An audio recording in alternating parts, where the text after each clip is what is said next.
Do they also, Elena, at some jobs, test people, have tests for Yeah. also, Uh, so you may have to do a writing sample at at the business or company that you may be like one of the finalists or something like that.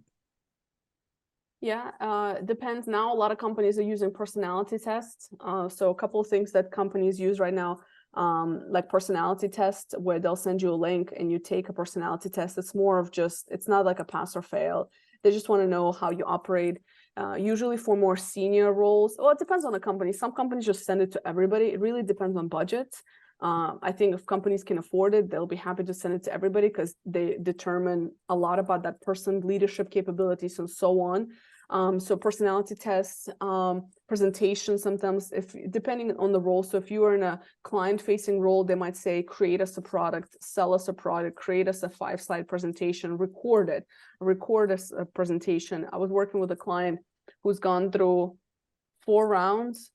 No, I'm lying. Like 3 rounds, but one of the rounds was 4 hours long. Like, I mean, not in one go, but she had to do presentation. She had to answer questions on video like this, like record herself answering specific questions about scenarios, written part, like you name it, you know. So anyway, so it depends. It just depends. Yes, sometimes it's a writing sample, number of things, depending on the role. So insights from a recruiter, and feel free, this is your time to also ask questions about anything that you guys would like to know from this presentation or from a recruiter. I work on a tech company, so I recruit for federal roles. So technical roles, federal roles, cybersecurity type stuff. So it's a little bit unique in that way, but I've recruited for other roles in the past as well. 80% of roles, for better or for worse, are filled via networks and referrals, which is why resumes are great, and it's great to have good marketing materials. But building relationships with people, networking, staying in touch with people throughout your career. So whether you're looking for a job or not right now, just staying in touch and making time to network and build those relationships throughout your career is essential for everybody. I always say you can have the best resume of the world in the world. If nobody knows about it, it's irrelevant. So, and I see a lot of candidates spend a lot of time on making sure that resume is completely tailored and perfect, and not enough time drafting their story, knowing how to sell themselves, knowing how to answer questions they don't have answers to, or knowing how to navigate through questions that you don't have specific answers or experience in, and being confident in how you present yourself, right?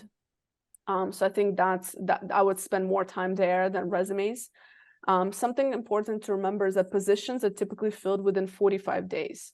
So for you as a candidate, what that means is that if a company if a role is open for like 2-3 months, it's just a little bit of a red flag for you as a candidate, that why is that taking so long?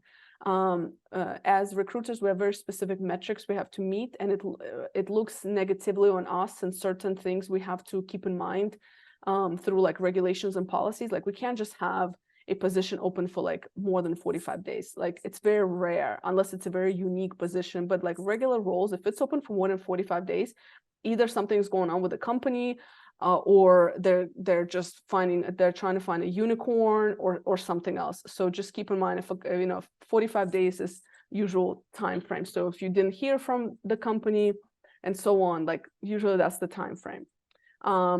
Number 2, talking to a recruiter like a human, right? So a lot of times we're just going through our resumes and we're trying to like sell ourselves. And yes, we want to sell, but it's also a two-way street. And I think the more candidates understand that it's a two-way street, and the easier you make it for the recruiter to see what you bring to the table and how you're going to solve the pain point, that's going to take you further. That's what's going to make you different from every other candidate. So for many recruiters, yes, there's a culture fit aspect, right? There's that, and which is why they do these personality tests. But it's also like the confidence and just the basic preparation.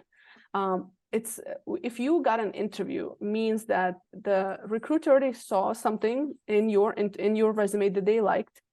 You don't need to go through your interview again. You just, or through your resume, sorry, through your resume. You have to tell a story of how that experience that you have done benefits this role that you're going to be going into. And it doesn't, you don't need to go through the step-by-step of your experience, right? It's about drafting a story, especially for career change seekers, because you have to know how to make a connection between your previous experiences, and there's always a connection. I promise you that. If you worked, there's a connection to something else you're going to be doing always. There's certain standard things that we overlook as essential skills, such as the soft skills everybody talks about, right? Like the ability to manage change, understanding of business, understanding of humans, of other people, knowing how depending on the field that you're in. If you have sales experience, sales are sales, you just may be selling different things, right? So I think just being able to connect your previous experience, that story is so important. That's what most people miss.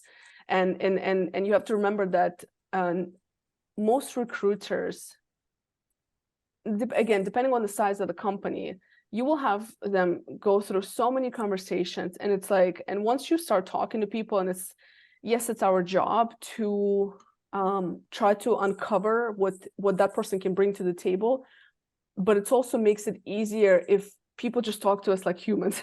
If you just talk to me just like another colleague, just talk to me like a colleague.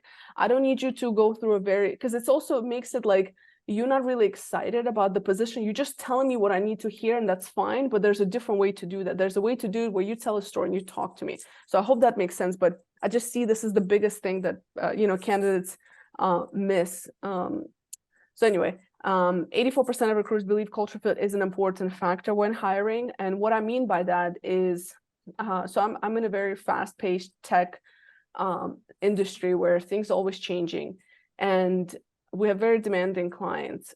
And for example, if I see culture fit, what I mean here is, if I see somebody who's been in one particular role for 10 to 15 years, and they maybe changed twice in that company in 15 years, and we're in a company where it's like always change, it will raise an alarm for me. Is this person going to be able to handle change? So my questions to that person will be like, you've been in this company for 15 years.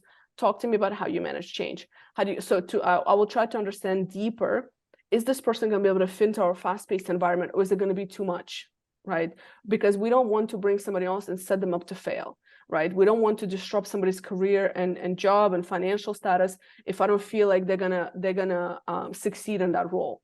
So this is what I mean by culture change in this case. So some similar things like that. And then a final thing is 87% of recruiters still use LinkedIn to check candidates. We do too. My recruiters use LinkedIn for a lot of stuff. Of course, the first thing we do is look at our candidacy pool of people who we've talked to in the past. So going back to that point number one, people we know, we will ask for internal referrals. We'll see who's on LinkedIn, who we've been connected to, who's staying active on LinkedIn that might be interesting to us, and so on. So somebody who's fresh on our mind, right? So even if you interview with the recruiter, even if they don't hire you, connecting with them on LinkedIn, making sure that your name pops up, your picture pops up, you stay fresh in that person's mind, right? That's just the networking piece, right? People need to see your name. They need to see some content coming through. They need to hear your voice if it's people close in your community that you can meet, and so on. That is how you stay fresh on people's minds. We do use Indeed as well, but LinkedIn is still number one because it allows us to search for candidates specifically using keywords.